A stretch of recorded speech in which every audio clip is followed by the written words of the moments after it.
Hello, moi c'est Smart, c'est Sunny.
Mà phim ổn luôn đi.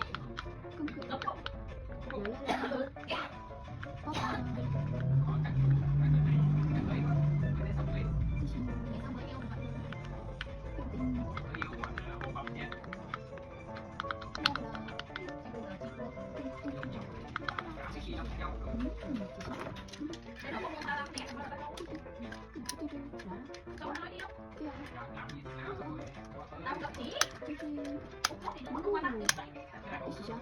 Chẳng có bao giờ nó không hút được.